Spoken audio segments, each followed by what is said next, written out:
Welcome to another in our series of Kehillat Israel podcasts. This is a recording of Rabbi Amy Bernstein's weekly Friday morning Torah study.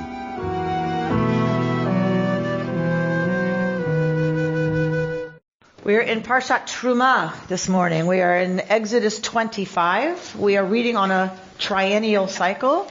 So that means we are in the first third of every Torah portion. We're reading the first third of every portion so that we stay with the rest of the Jewish world by Parsha, but we're not going to read the whole thing. Next year we'll read the second third of every portion. So that means it's easy to find the place, right? And once I tell you the Parsha, we're at the first sentence. You need me from here on out to tell you where we're starting, but not the first year of the cycle. Chapter 25, verse 1, we are getting the commandment to build the Mishkan. We are getting the commandment to build the tabernacle. We are coming out of Revelation, which happened 2 weeks ago. Revelation with 10 commandments. Then last week we had a continuation of those laws articulated in what's called Sefer HaBrit, the book of the covenant, Parashat Mishpatim. So those an explication of law. And this week we are getting the physical manifestation of that among the Israelite people, which is the building of the Mishkan. So 25:1. The Lord spoke to Moses, saying, "Tell the Israelite people to bring me gifts, and you shall accept gifts for me from every person whose heart so moves him. And these are the gifts that you shall accept from them: gold, silver, and copper, blue, purple, and crimson yarns, fine linen, goat's hair, tanned ram skins, dolphin skins, and acacia wood, oil for lighting, spices for the anointing oil, and for the aromatic incense, lapis lazuli and other stones for setting, for the ephod and for the breastpiece. And let them make me a sanctuary, that I may dwell among them. Exactly as I show you the pattern of the tabernacle and the pattern of all its furnishings, so shall you make it." Okay. God speaks to Moshe and says, Daber al bnei Israel, speak to the people Israel, vayikhu li truma. So the first thing that has to happen is that you will speak to the people Israel and take for me truma. What is truma? Gift. All right. So the scholars point out, the rabbis point out that really the language here, the verb here should be what? Speak to the people of Israel and tell them to what? Give me. Yes. Thank you, Laura. Speak to the people of Israel and tell them to give me gifts. Interesting that the language is vayikhu li. Take for me from the people gifts. All right, y'all know the rabbis. What do you think? Well, the next phrase is that whose heart is so moved that you're not required. That's what he's saying. That's exactly right. There's a couple of qualities about this that we're going to get told, and one is that they have to be nadiv lev. They have to be. It has to be of the heart. All right. So take for me truma. No scholarly brilliance here about. To be accepted. So who needs to do the accepting? I guess it's going to be Moshe. On behalf of the people, on behalf of God. Aha. Accept it when they bring it. So possibly one place to go with this is that the people need to understand their gifts as having been accepted. Oh. Like often we give and then we turn around immediately and go into self-doubt. Did I give enough? Did I give it wholeheartedly enough? Did I do it appropriately? Right? So the people need to give and need to understand that it's been kacht, it's been taken and accepted. Right? Very nice. See? I knew we could get to a rabbinic interpretation in this room. The word truma, in that word, truma is the shoresh, resh mem hey. Resh Mem Hey means what? Go up. Much. Rav. Rav means a lot. Ramah? Yes, exactly. Lift it up. Why? Well, why, what does lift it up have to do with gifts they're going to give? Well, doesn't that give it honor? It makes it important. So if something is lifted up, it is given honor. Okay. And everyone can see it. And Everybody will know. Right. Also, when you lift up your eyes, you're lifted up. You're opening up. so there's this sense of this is not just any gift then. It's a public display. It is a public display that's only going to be seen in its raw form. Why? When it gets made into what the gifts are going to become, what happens? It emerges as something else altogether. It emerges as something else altogether that the people never see. The people are not allowed inside the Mishkan. If you remember, the Mishkan's got remember my amazing drawing abilities. There's the fence, and then the Mishkan's in here, right? The altar's here, the lavers here. All of this stuff is going to be in here. The people are out here. So when they give it, they are giving it in its raw form, and that's the last they see of it. So there's a lot of trust there. There's a whole lot of trust there, isn't there? Because who's the only one who sees it? The priests. So the people need to trust that the priests are doing their job. They're not called Kohanim yet, are they? They will be made Kohanim here. Okay. In a few of these parshiot, we get, I forget exactly where, but we get the, like next week it's the priestly garb, right? And they are called Kohen and Kohen Gadol, like priest and then the high priest. So that language is already here. And so those are the only people who are going to deal with this or see it. Now it's very public in terms of the smoke from the altar. Mm-hmm. So the people can see the smoke and they can smell the barbecue. That's how they know it's happening. But that's the only way they know it's happening. All of these rituals, right, are all going to be done inside the boundaries past which the Israelites are not allowed to go. Why what? Why is it so secretive? You tell me. So secret is one. It's just so holy, I guess. It's just so powerful. Secret is one word. If we take Torah seriously, the people were supposed to learn Torah, right? Moshe was supposed to read this to the people. So in ancient Near Eastern religions, other ancient Near Eastern religions, it was secret. What the priests did, only the priests knew. Only the people who could read those texts, and only the priests could do that, knew what was happening. This is a radical innovation in the ancient world. That all of the people were supposed to know all of this. So this is a change from one hierarchy to spreading the power a little bit. A little bit. Because the people presumably can hold the priesthood accountable. Because they know if they looked at this week's Parsha and they look at next week's Parsha, why are you dressed in green? I know Parashat Tetzaveh, and it says you're supposed to be dressed in crimson and red and blue. What's with the green? Right? So the people could presumably hold the priests accountable. That is the first time that has happened in the ancient world. As far as we know. Is with early Israelite religion. So that's why I'm going to back off. I'm going to turn us from the word secretive to exclusive. Okay. Right? So the people are supposed to know what's happening because they've got the Testament that tells them what's happening. But they can't see it. They can't be part of it past this divider. So now answer why. Well, is this to promote education? How? How does it promote education? You have to know the Torah to be a part of it, really. Mm-hmm. So hopefully people will want to be a part of it, right. And so they will learn. They will learn. Isn't there a sense, like a nuclear reactor, that the altar is really the center of it, and that somehow concentrated is the power of God there?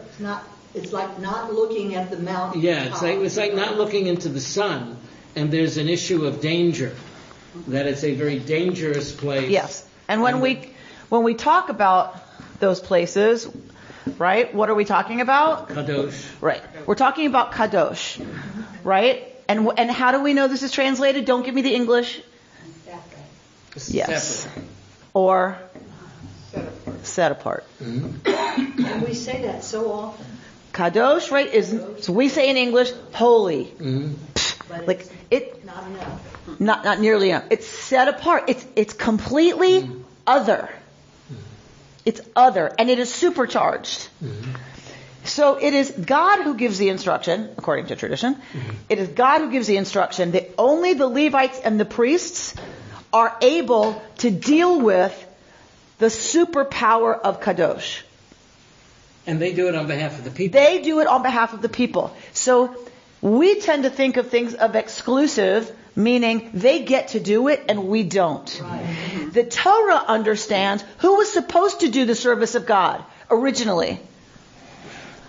We're going to test our knowledge now.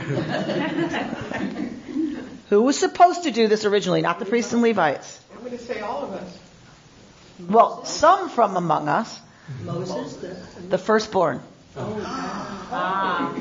The first of every fruit belongs to me, says God. The first of every, animal belongs to me. It is sacralized. Your firstborn belong to me, to serve me. The firstborn were supposed to be the ones who served God. where do we get that?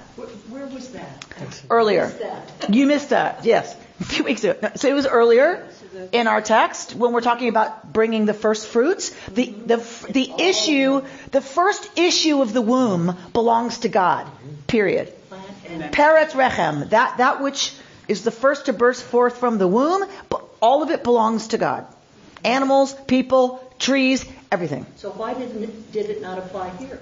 We're going to get there. Well, I was just going to say that I guess Orthodox follow the tradition of Pidyon Haben. That's right. Cry is back from God. Right. So Pidyon Haben, firstborn son, still traditionally, you pass Coins. you put coins on a platter, right? So and that goes to tzedakah, and you redeem the firstborn son from service. So it's only sons, male. Correct, of course. Of course. Only if you're wasn't it something about only if you're owning? That's what you changed to do that. Pidyon Haben is for any firstborn. Right. It's a remnant of this idea that the firstborn are sacral, that they belong, right, to the divine, and we have to redeem them. What does it mean to belong to the divine in the sense of the firstborn child? They don't belong to you anymore. I mean, like sacrificing, was that the idea? Or Originally, it might have been in the neighborhood. Torah, some people think that is the point of the binding of Isaac's story. That the binding of Isaac's story, because otherwise it doesn't make a whole lot of sense, right? What God is going to ask somebody to sacrifice their son, and he says, okay, and we're like, oh yay, that was the right answer, right? So it makes sense if the story is a polemic against child sacrifice. Right? The story's going to be, you think the story's going to end if you live in that neighborhood. You think the story's going to end with the slaughter of Isaac. But the angel comes and says, don't harm even a hair on his head. And that's the power of the story. We focus on the beginning, that God would ask such a thing. And that Abraham would say, okay. But really, if you put it in its, what some people are calling its proper context, you're not focusing on the beginning of the story, because that's just duh. There's a flood. Well, of course there's a flood. There has to be a flood. You can't have it, the ancient world, and it's just describing it without a flood, right? So, duh, he's asked to sacrifice his son, of course. The power of the story is in, that is not what God wants. And instead you are to offer a ram. You offer an animal. So it should be called the non-sacrifice of Isaac. Right, and so people talk about the sacrifice of Isaac, but of course it's not. The story is the Akedat Yitzchak. It's the binding of Isaac, right? And in, Muslim tradition, it is who? Who goes up with Abraham? Ishmael. So in this case, it was originally firstborn. Oh, thank you. I'm glad someone has a memory for me. Thank you, Laura. So the firstborn were kadosh. They were set aside. The firstborn were set aside. God says, I'm going to excuse your firstborn, and I'm going to take the tribe of Levi instead. You keep your firstborn. Think about the Israeli army, right? There's parts of the Israeli army that don't want conscription anymore. They don't want, some Nebuchadnezzar Yeshiva Bucher. Like they're like, keep them. You know what? Keep them. Well, we're going to have a paid, trained, professional army.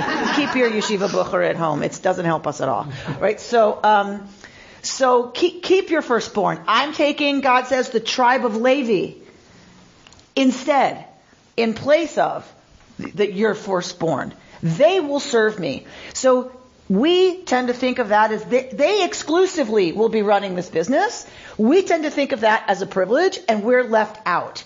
The way Torah understands it, the Levites are taking upon themselves the danger of coming into contact with kadosh, with kedusha, with holiness, with absolute purity, with absolute concentrated God. They bear the risk for the people Israel of encroachment on the sancta. So it's also a pretty gift. That's the gift they're giving, really.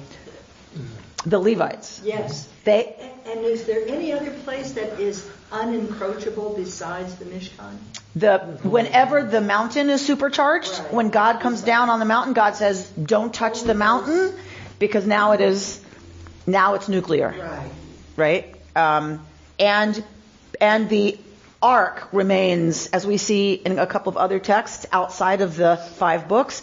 It's Chronicles and Samuel. We see an incident where someone touches the ark while it's being transported and is zapped, right? Like touches it and is vaporized. Be careful, Bert. Very good, Mr. Incoming President. So Lev means heart. Yes. And Levite, is that why? Oh, that's beautiful. That's so beautiful. However, Levi and Lave is. Yeah, that was lovely. That was lovely. So above in Levi, a vet in Lave. So, but being a Levite was not a great job. So you're dealing with that's my point. Animals and cleaning up all day long. My point is the Levites. It was exclusive, but it was exclusively on them to ensure everything ran like it was supposed to, so we didn't get vaporized. So you can call that an honor, and they certainly understood that to be an honor. We still treat it as an honor, right? People who trace their lineage back to Kohen or Levi are very proud of that. But the work was grim.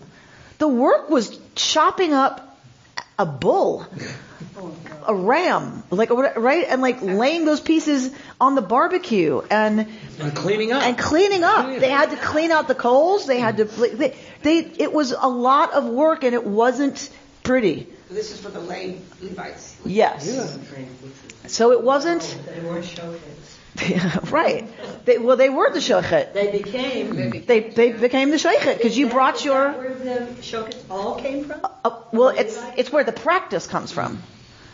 So that remained. The practice of how you kill an animal to be able to eat it stayed with our tradition even after the temple was destroyed. From this tradition, because they couldn't. You know, if you don't have genetic clarity, if you're a Levite or a Cohen. There is some evidence that there is a genetic component, that people who trace their lineage to Kohen are more similar genetically to one another than they are to the rest of the population. I haven't done enough research to know, but I've seen enough articles to believe that it's a thing. Some people, I guess, are just told by their... They are always told because it's part of their name, right? So they understand. They have their Hebrew name, and at the end it says HaKohen. Okay. Right? It's on tombstones. You'll find it on tombstones. When you see this on a tombstone, that's the priest. That's Kohen. Yeah. That person traces their lineage back to being a Kohen. And do they say Halevios also? They say Halevi, and the first aliyah given is always given to a Kohen traditionally, and the second to a Levi, and then the rest is Israel. The rest is the rest of us. So Levites are middle management, and Kohens are elected officials, and the Levites are the bureaucrats. Correct. Sometimes leak information. Correct. That is exactly right. I was told that basically we're all, unless we know otherwise, we're Levites.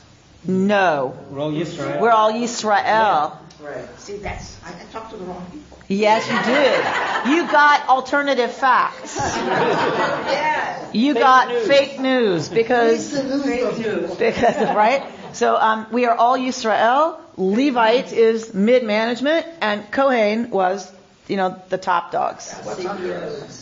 There's nothing under Yisrael. But that's the top dogs just religiously. Religiously. Just religiously. Ritual. And later, this is the cause for the split between the Sadducees and the Pharisees. What was the cause of that split? The rabbis were looking at the priests going, you all get to be the hoo-ha, closest to the divine, you deal with Kedusha, blah, blah, blah, and you lie, you steal, you cheat, you lay around all day, you eat and drink and do whatever you want. Like, how can that be what God wants? Shouldn't who's closest to God have something to do with how we behave? And what our character is like? Like, why do you, just because you get born into this business, get to be the ones who are holy, right? And it was a very serious cause of tension. This is what the prophets are yelling and screaming about. The early prophets are a response to the system. We put them all in one book because we canonize our critics. Because we're crazy, right? We're Jews. So we canonize the critics who came to say, this is not how it's supposed to be. Y'all are messing up the priorities. Yeah, you might get your offerings right, and the gold might be really shiny because you keep it really polished, but you have missed the point of the rest of this. What about, and then the prophets lift up verses of Torah, don't they? What about this? What about there shall be no poor among you? What about you shall not abuse the widow and the orphan? What about that, y'all priests? Look at the conflict between birthright and status in the society. Here we have birthright. I assume you have to be born to be a Cohen family. Yes. Cohen family, to be a Cohen. And birthright we saw in earlier stories as well. Both the good and the bad side of it. What happens, right? What happens when it's based on birth, whether it's birth order or what tribe you're born into, or in Aaron's case, what family you're born into. To be a Kohen, you have to be a descendant of Aaron and Moses. So look how the Torah and Miriam is trying to set things on a more even scale. Well, Torah doesn't. Torah's not so worried about even. It's later that the impulse, the instinct for it being more just or fair or equal comes, and the rabbis start to push against this system. The early prophets are some of those, early responses to this. And because of history, what happens in 70 AD? CE? The Second Temple. The destruction of the Second Temple. When the Second Temple is destroyed, the argument is over and the rabbis win. That is why we are Jewish, not Israelite. We were Israelite until 70 CE. Once the temple's destroyed, the priesthood is gone, the Kohanim, the Levites, all of it, sacrifice, all of it's gone. The rabbis win. Thank God they had something going on already that could become Rabbinic Judaism. That's what we are. A whole nother religion was born in 70. Based on the same text. Based on the same text with the stuff that the rabbis had been arguing against the literal interpretation of a lot of this. And that becomes normative because the rabbis win the day. Were those early rabbis all Kohanim? No, they were not Kohanim. That was kind of... Any of them? Don't know. Did some people jump ship? Don't know. It's interesting. I'm just thinking because Rabbi Rubin was giving a class on Pirkei Avot. All the rabbi names in there, none of them say HaKohen. I don't I would know. assume that had they been, maybe it would have. Maybe. I don't know if that was the tradition to put it in, those kinds of texts. But we know there were a lot of priests out of work. Right? There were so many priests, and they had to once worship is centralized in Jerusalem, once that happens, it wasn't always. There used to be altars other places. Right, you offered wherever you were. Once worship is centralized in Jerusalem, what are you going to do with all those priests? You don't need them. Living everywhere else. So we believe they rotated through. You went and did your service at the temple in Jerusalem, but then what are you going to do the rest of the time? So it's possible some of them, right, become critics of the system. But I think also, from a political standpoint, the rabbis had to establish their legitimacy. And then in two things. Number one, saying the priests are not the legitimate people, and they established that by saying we are directly connected to Moses and the line that the teaching was given, and they come up with the idea of oral Torah. That what they were doing was actually an extension. And they're crafty about it. Yeah. They're political about it because they don't overtly say the priests are not. Right. They never say that. They even after the destruction of the first temple, and they're living in New York, like they're living in Babylonia, and they're having a great time, and they're successful and whatever. They're still sending their taxes back to the priests. They are still supporting the temple. They are still supporting the system that they have no benefit from. Right? Because they're not sacrificing their animals in the temple. They're sending money. If I have to do a sin offering and it's a pigeon, I send enough money for a pigeon to Jerusalem. So they never go back and say they are not the legitimate whatevers. They just go around it. They say we're the legitimate and they ones. say we, right? And it's true that Moses receives Torah from God. The 70 elders receive it from Moses. Then on and down and down and down. And that is why today when you have a rabbi ordained, except in the Reconstructionist movement, when they are ordained, we've talked about this with the offerings, like that they lay their hands on those. We've talked about it with offerings. I don't think we've talked about it this way, that they lay their hands on them to give them smicha. So the ordination, right? They are laying on their hands in order to transmit the zappage from Sinai to Moses all the way down, except in Reconstructionism. We are not ordained in Reconstructionism. We graduate the rabbinical college, and we are given a diploma, and we are given the title Rav. So where did you get your zap? Where we all got it. According to Reconstructionism, we all have equal zap. Right? We all share equally. Audrey? Sociologically, that's such an interesting development too, because there was no physical takeover. There was no battle. There was no war. It was done with thinking. The battle and the war was done by Rome. Yes, they did that for us. Rome did that. Rome destroyed the priests and their whole religion. That obliterated in 70. Obliterated. Ancient Israelite religion was dead. And we should have disappeared at that moment. Where are the Edomites? Where are the Jebusites that got the same treatment by Rome? You destroy their holy places. You destroy their temples. You exile the people so that they can't revolt and take it back. Right? We have a little Maccabee story about what happens when you don't disperse the people. Right? So once you do that to a people in the ancient world, they're gone. The only reason we are still here is because the rabbis had already been working on an alternative system. They already had a foundation. Exactly right. So it's only from our own critics that we survived as a people. Audrey? In Sunday school, I recall learning Abraham was the first Jew. Now, where does that fit in, if at all? But you said that it's mythically, it's accurate, but historically, it's inaccurate to use the word Jew until much later. Is that with the covenant, the first covenant, the bris? Abraham. Yeah, that it happened, right? That's where it started. The bris. It doesn't start with bris. No, I'm saying that's when the bris and the covenant started. So Abraham is the first to have a covenant with Yud He Vav He, right? And walks through the pieces of the animal. That's first. Then he's told to to circumcise himself and his son at 90 whatever So that's after 70. years old.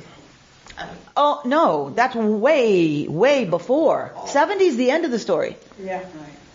Abraham is Genesis. Abraham's the very beginning. That's why more years. Right. By 1,000 years. This is the beginning of a new story in 70 AD. 70 AD is the beginning of a new story, right? That's a story where, yes, Reuben. And yet, you,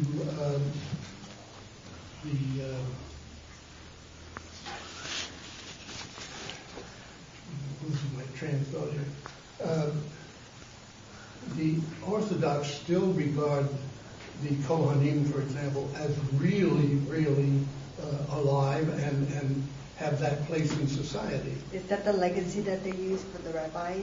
Is it that same thing? No, it's people who trace their ancestry to Kohen. In an Orthodox synagogue, there are still times where they do what's called duchenin, and anyone who traces their heritage to Kohen, they go out. Anyone who traces their lineage through Levi go out. The Levim wash the feet and the hands of the Kohanim. The Kohanim come back in. They get up on the bima and they recite the priestly blessing over the people. So that there's a remnant still. And like I said, the first aliyah goes to a Kohen, second aliyah goes to a Levi. So there are still remnants of this within the traditional Jewish world, not in any form of progressive Judaism.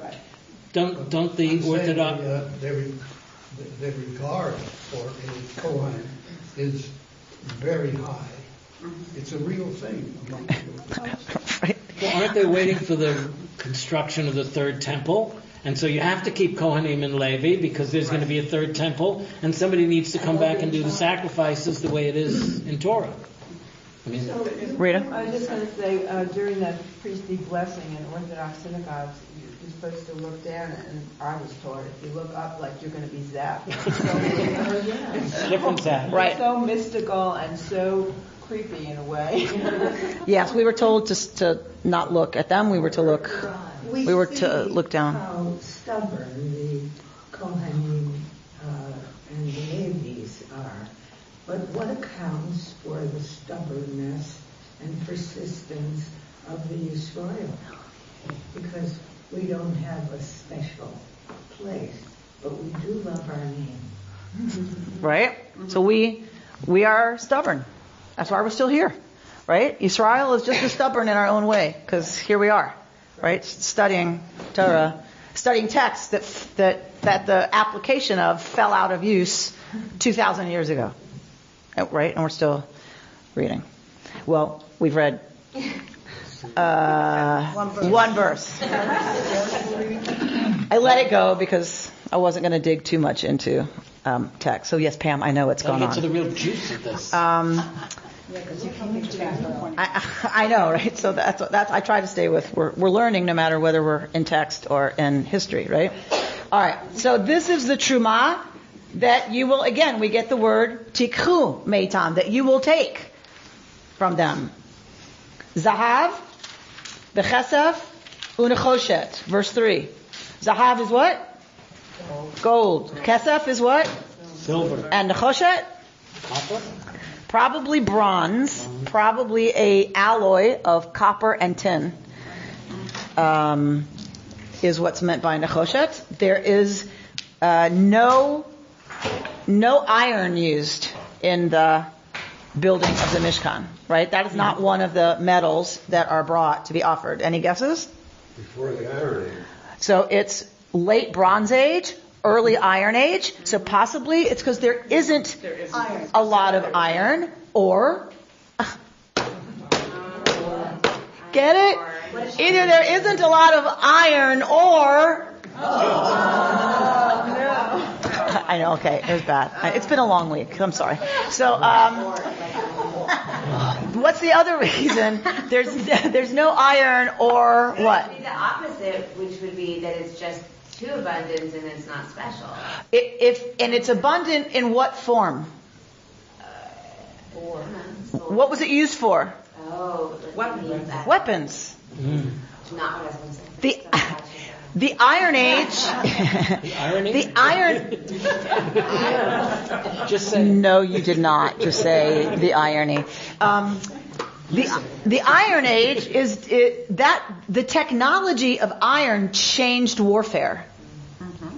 That is how we know, right? That's what marks the Iron Age is war changes. The sword, arrow. What do you call them? Arrowheads. It's much harder and it's much more better, right? It's it is way better as a weapon. The iron, yes. So possibly there's no iron used in the Mishkan because it's the weapon of war. This is why some people believe the altar was made out of unhewn stones, right? We are always told the altar is out of unhewn stones. It means stones that have not had iron used to cleave them. David is told, you will not build the temple, God says to David, because yours has been a life of war. You've been a mercenary. It's your son who will build the temple. So it's one possibility. Yes. Well, there is another. There is another. Gold, silver, and copper are noble metals, meaning they don't tarnish. Or gold doesn't at all, and silver not so much, and copper less. But iron rusts. So in terms of permanence and okay, thing, they would have noticed. And gold never, they would have noticed. Even back then, they would have. That it keeps that those are the metals that keep the precious metals that keep their luster. Yes. Now these are people these are the slaves who've just come out of Egypt. Correct. And they have all this stuff. Correct. How do they have all this stuff? From the Egyptians. Oh, they were given. From the Egyptians. From the Egyptians. They plunder the Egyptians, and God says, and they will be favorable towards you, giving you stuff as you leave. Where was the gold coming from? They hadn't gone Jewelry. to Africa. The Egyptians. Egyptians, okay. They plunder the Egyptians as they leave, is what Torah tells us. All right. Tchelet Argaman Utolaat Shani. So we're getting the other things that are going to be given as Trumah, and those are things that are of the color Tchelet Argaman, right? These colors of blue, purple, crimson, believed to be made from a marine snail whose ink is yellow until it hits fabric and sunlight. Once it's used to dye fabric and that hits sunlight, it is red by the eye. I'm sorry. It's red by the eye as violet, like on the violet, spectrum. That's still the case. Yarn is dyed with that same process from the snail. It's done in New Mexico. I just saw it done. There you go. Talk to the artists. They will tell you about these things. Do you remember tzitzit? Originally has what? Til tchelet, right? We're told it has to have one of these tchelet strings in it. Does your tzitzit have a til tchelet? No. Why was that taken away? Most don't. They can't find the animal anymore. One theory, they can't find it. But if they're doing it in Mexico, they are. What's another theory? It's too expensive. It's extremely expensive. And that's why it's used in the Mishkan. It's some of the most expensive fabric or yarn in the world because it's so rare, and to get something dyed that color, you need so much of that stuff that it's exorbitantly expensive. So some people believe the rabbis nixed the Til Tchelet because people couldn't afford it. And then it made a distinction between people wearing tzitzit that were kosher and people wearing tzitzit that weren't kosher who couldn't afford the Til Tchelet. I read an article once that said it's not that either. It's that it was the color of magic. And people were way too attached to that as a kind of amulet, not something that reminds us of the mitzvot, but instead it was too focused on magic. That is the other reason these colors are part of the Mishkan. You've got to take your magic and royal colors if you're going to build something for the divine, right? Well, duh. You're not going to make it out of the most common color that nobody cares about. You're going to take the most powerful colors and the most expensive, and the reason they're so powerful is because they're so rare, right? That's somehow how anthropologically that happens. And that's what you're going to make it out of, right? So it makes perfect sense that these are the things being used. Fine linen, right? Because that's some of the nicest material there was. Goat's hair, because you need building materials, right? It's going to be a tent. So you have to use what you make tents out of, and you make tents out of goat. It's amazing how detailed, and it goes on, so this is important. We're going to be in this for a while. We're going to be in these details for a while. And so that's one of the reasons they believe this might actually be some kind of historical memory, because it is so detailed. Yeah. And just wait. When you get to sockets, and it's going to be from here to here, and it's got to be this long. I mean, it's unbelievably detailed. All right, so we've got tanned ram skins, dolphin skins. It's not dolphin, obviously. Tachash, we're not sure what tachash means. It could be a marine mammal, possibly, but doubtful. Tachash somewhere else is what's referred to as the color of a stone. When leather is dyed that color, it's called tachash. So like a yellow. So it's possibly this tanned leather. We have oil for lighting, which is pure olive oil, right? As distinct from what you'd use to cook.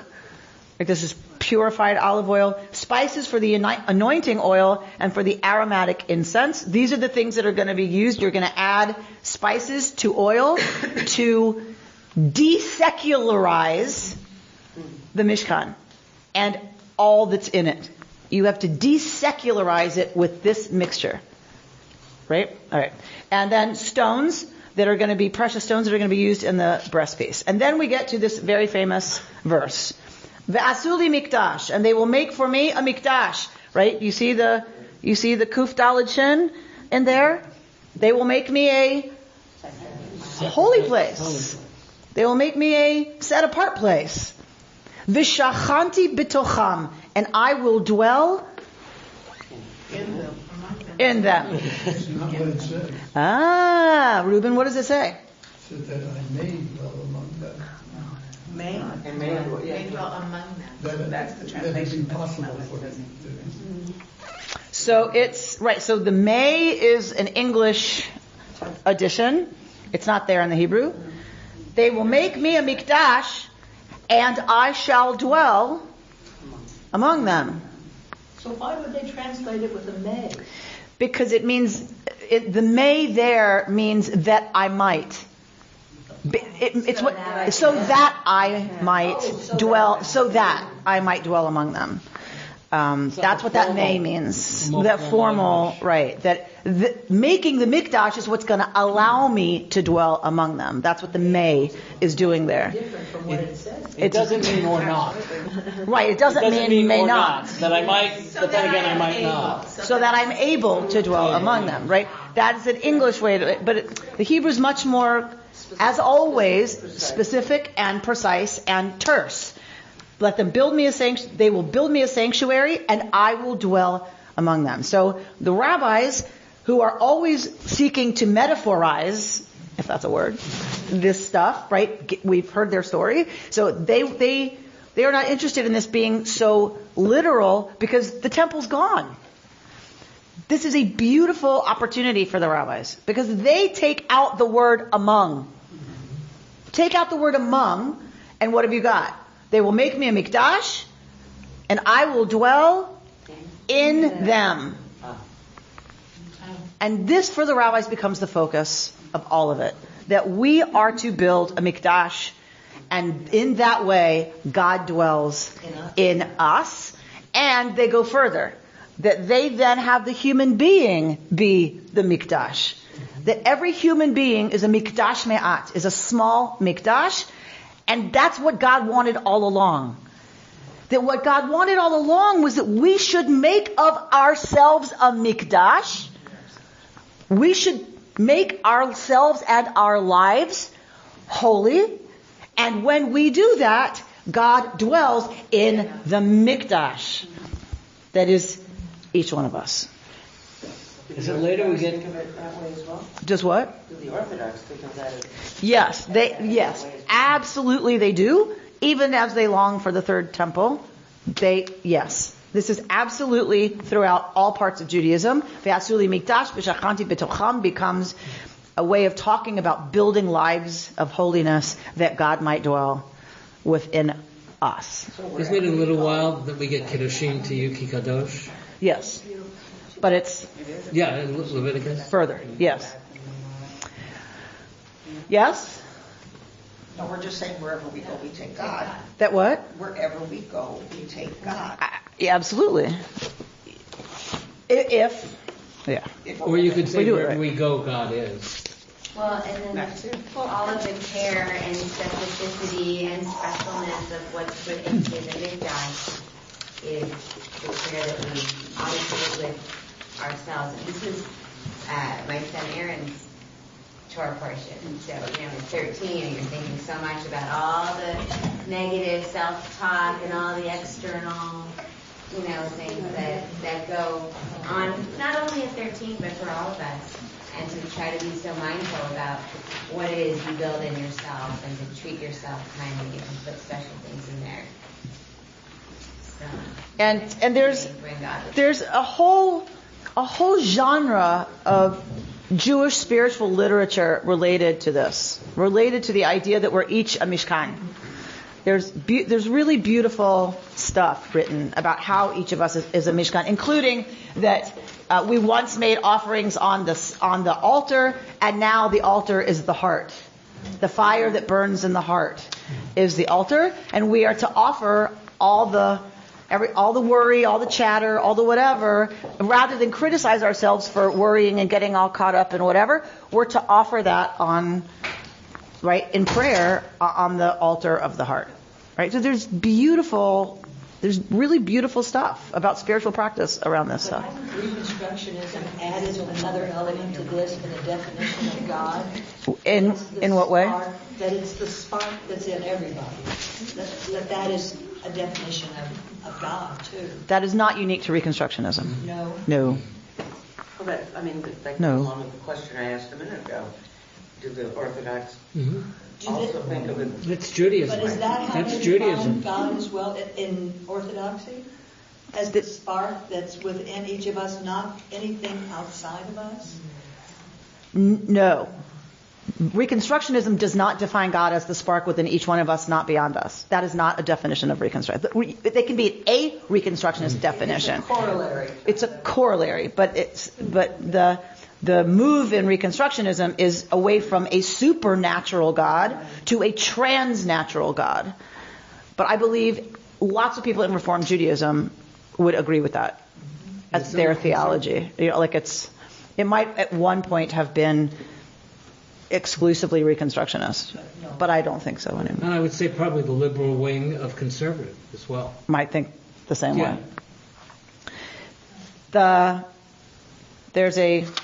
Before we get to the sheet I gave you, there's another one I wanted to read you by Rabbi Laura Duhan Kaplan, who says, the Mishkan, literally the dwelling place of God in the text of the Torah, is a magnificently crafted pavilion tent standing at the center of the Israelite camp.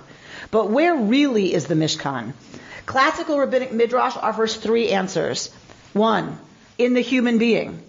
Sure, people donated gold, silver, copper, blue threads, purple wool, and red threads, but these are also metaphors. People donated their golden souls, their silver bodies, their copper voices, their blue veins, their purple flesh, and their red blood. Only when people committed themselves to the common good could God find a dwelling place among the people.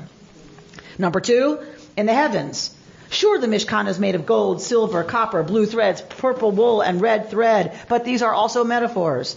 The Mishkan reflects the golden sun, the silver moon, the copper sunset, the blue sky, the purple clouds, the red rainbow. Only when things awesome and beautiful are reflected in behavior can God find a dwelling place among the people. Number 3, in the entire universe. Yes, the Mishkan was made with curtains, dividers, a wash basin, and a menorah. These are also metaphors. The world is also covered with the curtain of heaven, divided into earth and sky, filled with basins of water and lit with a golden sun. The Mishkan's magnificence simply reminds us God dwells everywhere around us. The Midrashic message: supporting community, yearning for spiritual connection, caring for the natural world, all of these brings God's presence into the heart. Rabbi Laura Duhan Kaplan. I thought it was no relation lovely. To Mordecai? No, I mean, is it? No idea. I didn't check her yichus. I don't know. Ancestry.com. We're going to look at the handout I gave you. Go to the third text down, our Torah verse. Our Torah verse is Ve'asuli mikdash v'shachanti b'tocham. Let them make me a sanctuary and I will dwell among them. The last word in this verse, b'tocham, translated as among them, can also mean within them. Many commentators pick up on this and focus on what it means for God to dwell within the people. And Aviva Zorenberg is one of the ones who says, right, God is not going to dwell among the people as a whole, but rather within each person. The Mishkan is meant to represent the fact that holiness is able to dwell within and among each and every individual. So the whole point of Mishkan, right, is for us to do that communally. We need a mikdash. We need, like the Israelites, we need Ki.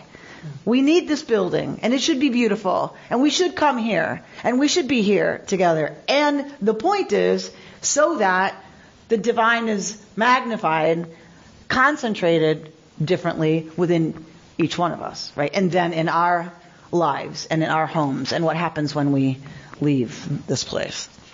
It isn't for us to only experience that here. It's that God then dwells differently, right, in each one of us. Go to the top text, Rabbi Tarfon. Rabbi Tarfon said, how great is work, right? We talk about Shabbos, Shabbos, Shabbos, Shabbos all the time. Shabbos, Shabbos, Shabbos. There's a lot of literature in the Talmud that talks about work. That it's not all about Shabbos. Shabbos is so that you can go back to work refreshed and ready to do good work. Rabbi Tarfon said, how great is work? For even God, who is everywhere, will not bring the divine presence to rest on the Jewish people until they have done work. As the Torah says, they must make for me a tabernacle that then I will dwell among them. Right? This is from Avot to Rabbi Natan. So the idea is, like, we have to do our work. And I believe this is both literally, we have to work. Like that God doesn't just poof, make a Mishkan. God has the people make the Mishkan. You have to do the work. So I think that's absolutely important. We have to contribute. We have to dig in. And I believe it's also a metaphor that we have to do the work. Ain't no mikdash here or anywhere else until we've done the work. We have to do our spiritual work. We have to do our spiritual work. We've got to do our work in therapy. We have to do the work of making of ourselves and our lives a Mishkan. And it's work. And we often get frustrated and forget that. How come I'm not sitting in meditation and feeling it? Right? Because it's work. It's not easy to sit in meditation. Right? Monkey mind makes it really frustrating a lot of the time. That's the point.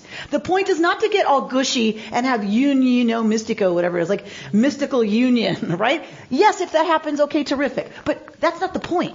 That's not the point. The point of meditation is the work of bringing the mind back, bringing the mind back, bringing the mind back, and bringing it back, and bringing it back again.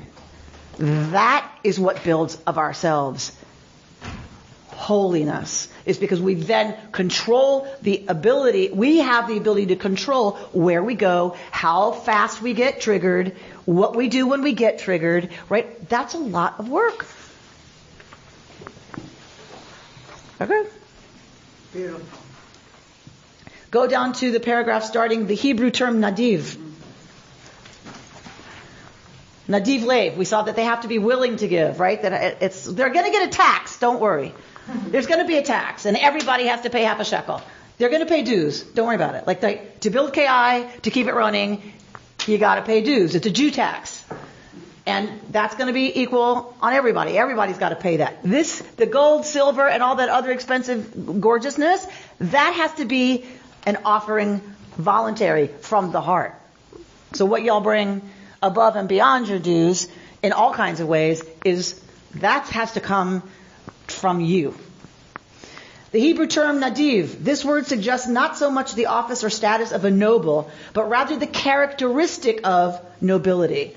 It is linked to the term for generosity, nidava, a free will offering, or nadiv leiv, one whose heart moves them to contribute. Here the idea of nobility is bound up with what noble people do. They're generous. It is not about station, but about behavior and character. Tell the Israelites to bring me an offering. You are to receive the offering for me from everyone whose heart prompts them to give. Kol ish asher yidveno libo. After Revelation, God creates the possibility for every Israelite to be generous through the joint project of building the Mishkan. Everyone can give. And in giving, everyone can be a person who gives, a nadiv, a noble. So this idea is, we think of ourselves as slaves. We think of ourselves as powerless. We think of ourselves as impoverished. We think about ourselves as weak. We think about ourselves as all those things. So God gives us the project of being noble. Nobility gets to give things, right? It's an opportunity. It's an opportunity for them to experience I don't know that I would use nobility, but like dignity. Mm-hmm. The dignity of contributing gives them a sense that they have a stake in this. They've built this. They have contributed to this, right? That we feel differently about things, that we feel we have buy-in or ownership. Only free people can do that. Huh? Only free people can do that. Yeah.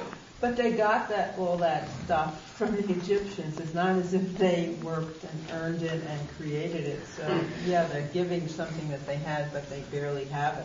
So if we look at mythic history, yes. But what do I always tell you? What do we have to look at next after mythic history? Real history, lived history. This is written by people who were not slaves in Egypt. That's what I love about it. They were not slaves in Egypt. They wrote this in Canaan. Right, so they're choosing to write and create about the importance of contributing because it gives one dignity to participate, and everybody needed to participate, and there was an opportunity for people to feel like they were in, right? So I get what you're saying, but of course it was back pay, right? What the plunder was back pay, but this is written by people who didn't take stuff from the Egyptians. Right? All right. Oh my. Turn over your paper. But what it really applies to is that one can be noble and give with dignity. It doesn't say because they gave amounts. Correct. They might have given a little piece of lapis lazuli. To their ability, and that made them noble as well. Absolutely. They don't have their name on the Mishkan either. That is an interesting conversation. It's one that Rabbi Rubin handles deftly and beautifully. Right? Which actually changed my mind. That conversation. The conversation with him helped change your mind about it? Right. He speaks really powerfully about it's important to have the names of the people who have created at a certain level the possibility of this place. And that was a very, very, very ancient tradition. Very ancient. was to put one's name. Even though Maimonides didn't like it at all. Right. Even the Rambam was not happy about it. That's one of the interpretations, of why the blood was placed on the lintel of the doorpost when they left Egypt, because the lintel would have been made out of stone. The rest of the house would have been mud brick, but the lintel was often stone because it would survive. And what you did was you carved your name into the stone because it wasn't going to go anywhere, right? So it was all about the permanence of the name, and that putting the blood on the lintel was covering the name, right? That God is saying, it's not about you and your permanence. You're leaving this place, and it's about you are now, your dignity and whatever comes through, attachment to me, right? And this community. And so the blood on the lintel is to cover the names. That was an article I read that I was like, that is very cool. Or make them show up more. Bert, really? It's a whole other. All right. Let's look at Rachel Barenblatt, also known as the Velveteen Rabbi. This is her poetry. These are the gifts, leather and linen, silver and gold. Each who was moved returned these riches to the place. Every yearning heart following the blueprint. These are the gifts. Parchment scraped fine and iron gall ink. Commentaries in the margins. Words intertwined so that the tabernacle becomes one whole. These are the gifts that make the sanctuary. The presence dwells in us. She started writing as a rabbinical student, and that's how she got the name the Velveteen Rabbi. She said, when will I be able to run and play with the real rabbis? And now she is a rabbi, so now it says running and playing with the real rabbis. And so she has a wonderful blog. She writes beautiful commentaries on Torah and really nice poetry. You should look her up. I often use, I don't know what to do on Passover. I never know what to do, but sometimes I've used her Haggadah. She has a Haggadah that is free, and it's a PDF. So definitely, if you're into doing Haggadot, for yourself, it's a wonderful, wonderful resource. Is it good for kids? Is it good for kids? Yeah. It depends what age, but it is not written for kids, but it is more accessible than many Haggadot I have experienced. This is the poetry of Ruth Brim, of blessed memory. How to build the tabernacle, Terumah. What did they build first after they left Egypt? They built the sanctuary. God commanded them to begin the sanctuary with the ark, so that God could dwell among them.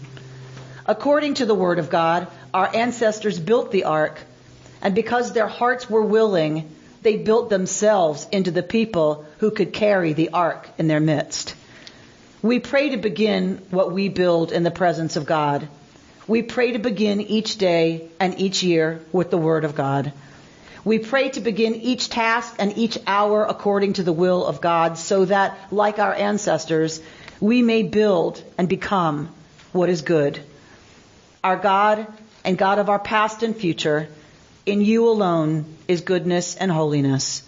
Be with us in the 1,000 beginnings of our lives.